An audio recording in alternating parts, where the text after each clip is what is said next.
أعوذ بالله من الشيطان الرجيم. بسم الله الرحمن الرحيم. الحاقة ما الحاقة وما أدراك ما الحاقة كذبت ثمود وعاد بالقارعة فأما ثمود فأهلكوا بالطاغية وأما عاد فأهلكوا بريح صرصر عاتية سخرها عليهم 7 ليال و8 أيام حسوما فترى القوم فيها صرعى كأنهم أعجاز نخل خاوية فهل ترى لهم من باقية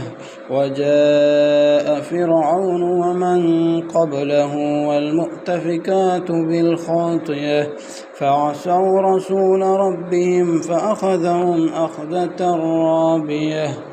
إنا لما طغى الماء حملناكم في الجارية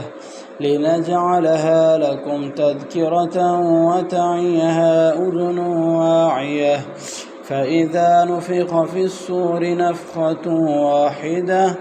وحملت الأرض والجبال فدكتا دكة واحدة فيومئذ وقعت الواقعة وانشقت السماء فهي يومئذ واهية والملك على أرجائها ويحمل عرش ربك فوقهم يومئذ 8 يومئذ تعرضون لا تخفى منكم خافية فأما من أوتي كتابه بيمينه فيقول هاؤم اقرءوا كتابيه إني ظننت أني ملاق حسابيه فهو في عيشة راضية في جنة عالية قطوفها دانية كلوا واشربوا هنيئا بما أسلفتم في الأيام الخالية وأما من أوتي كتابه بشماله فيقول يا ليتني لم أوت كتابيه ولم أدر ما حسابيه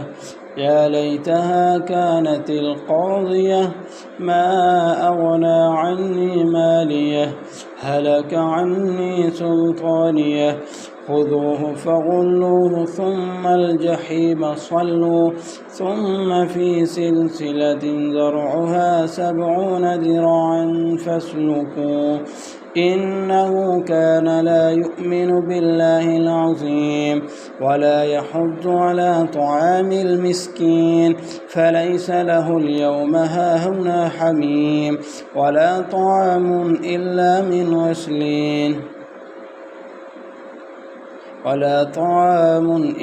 من غسلين لا يأكله إلا الخاطئون فلا أقسم بما تبصرون وما لا تبصرون إنه لقول رسول كريم وما هو بقول شاعر قليلا ما تؤمنون ولا بقول كاهن قليلا ما تذكرون تنزيل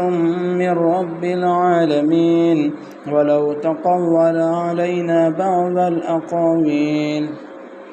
لأخذنا منه باليمين ثم لقطعنا منه الوتين فما منكم من أحد عنه حاجزين وإنه لتذكرة للمتقين وإنا لنعلم أن منكم مكذبين وإنه لحسرة على الكافرين وإنه لحق اليقين فسبح باسم ربك العظيم.